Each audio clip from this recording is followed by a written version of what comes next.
The Cleveland Cavaliers have already secured a playoff berth, becoming the first team to do so this season, sitting at a record of 53-10 at the time of this recording. They have not lost a single game since the trade deadline, and they were already a juggernaut prior to this February 6th trade deadline, but making a move for DeAndre Hunter was seemingly the final piece of the puzzle for this Cavs team to go from not just one of the best teams in the NBA this season, but on pace for one of the best regular seasons that we've seen in years. They're currently playing at a 69 win pace, and it's entirely possible that they can get to 70 wins, a mark that hasn't been met by any team since the 2016 Golden State Warriors. They have one of the most unstoppable offenses in the entire league this year, and I want to dive into everything that they're doing on a nightly basis and how they've been able to build such an unstoppable force. One of the problems with beating the Cavaliers is that you have to keep pace with this offense, which would be one thing if they were an exclusively offensively slanted team, but they're not. They're one of the few teams in the NBA that's able to outscore you with their ridiculously high octane offense while mitigating your ability to keep up with them on the defensive end. They're scoring 107.9 points per half-court offensive play right now, and that's the highest rate in the league and almost 10 points per 100 plays above league average. And they're only allowing 90.2 points per 100 half-court plays, also number one in the league, and 7.9 points per 100 plays better than league average. So how are they doing it? Well, it's because of a few different offensive philosophies that aren't necessarily anything groundbreaking, but it seems like Cleveland is potentially the best team in the NBA at actually executing these philosophies. One, they're really, really good at getting teams into rotation, and I'm going to get into how they do this with how good they are at getting paint touches. And two, they have extremely effective off-ball movement. Now, the paint touches are one of the most important aspects of Cleveland's offense. And it's not just because of the driving and slashing ability of Donovan Mitchell or the shiftiness and crafty ball handling of Darius Garland, but it's also because of the interior gravity that their role men have with Evan Mobley and Jarrett Allen. Once the Cavs are able to generate a paint touch using any of these four players, or the threat of these four players getting a paint touch, you're gonna start generating help off of the perimeter. And the great thing about Cleveland is they have a ton of offensive talent that is meant to synergize with these guys that are able to generate paint touches at a consistent basis and also knock down the shots from these paint touches. Not only are the Cavs number one in pick and roll frequency this year, but they're also third in roll man points per possession and third in ball handler points per possession. So what this means is that defenses will almost always be selling out to stop whoever's involved in that on-ball action, leaving guys like Max Strus, DeAndre Hunter, Sam Merrill, Dean Wade usually open on the perimeter to knock down their open looks. And Cleveland's been hitting them at the highest rate in the NBA this season. They have this super high pick and roll between Ty Jerome and Evan Mobley, and since the defense is going to be forcing Ty Jerome to the sideline, he's going to make this pocket pass to Evan Mobley on the short roll, and this is going to prompt the defense to have to send help off of the weak side of the floor. You have Banton sinking towards the nail, you have Scoot Henderson coming over to defend Mobley, and this is going to leave one defender on the weak side of the floor with Isaac Okoro and Sam Merrill. And so what's really great about this possession is once Mobley generates that paint touch, Okoro is going to come over and he's going to set this pin and screen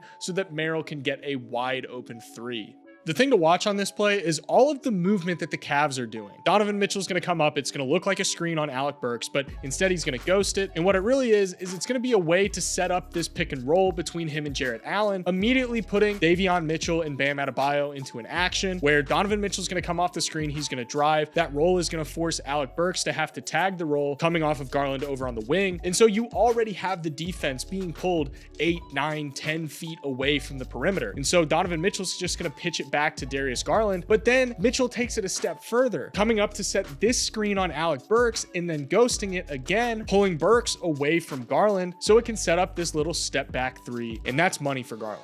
This play really showcases some of the most creative offense that you're going to see from any team in the NBA right now. You've got this initial pass to Mobley near the elbow, setting up this flare by Garland for Mitchell, while also running this dribble handoff for Strus in this empty corner. And this is actually going to be a Miami action where they have the dribble handoff followed by a ball screen with Strus getting the screen from Garland. Garland's going to ghost it so that he can get this flare from Mobley, generating what initially looks like an open look, but he's going to hit Horford with the pump fake, leaving Jaylen Brown in a tough position, and he just sidesteps his way into this corner to get Jaylen Brown in the air before throwing it to Mobley, who's able to go up with it for the dunk. High ball screens for Donovan Mitchell are basically a guaranteed advantage because he can just snake under the screen like this, especially when the big jumps out at him like Kevin Love does here. And then all of a sudden, you've got 3 defensive players behind the ball. You've got Bam Adebayo and Terry Rozier as the only defenders defending the 3 Cleveland players inside the arc. And so when Rozier comes with Allen diving to the basket, it's going to leave Max Strus open in the corner for an easy 3. Their guard-to-guard screening action does a really good job of getting interior defenders off of bigs. So they've got Strus setting the screen on Pritchard, allowing Garland and him to get into the pick and roll. Garland's going to feed Strus on the short roll. And this pulls Jason Tatum off of Allen near the interior. And from there, all Strus has to do is throw up the lob, and Allen's going to tip it in. This is one of my favorite plays that they run for Max Strus. It's going to be a wiper screen. So initially, Strus is going to be coming off of this pin down, but really all it's doing is getting Donovan Mitchell the ball up top and setting Strus up to get this flare screen from Jarrett Allen. But what's going to happen is Strus is going to go to flare, and Kentavious Caldwell-Pope is going to fight over the screen because he doesn't want Strus to get an open look off the flare. But then Allen's just going to take up space right there, allowing Strus to come back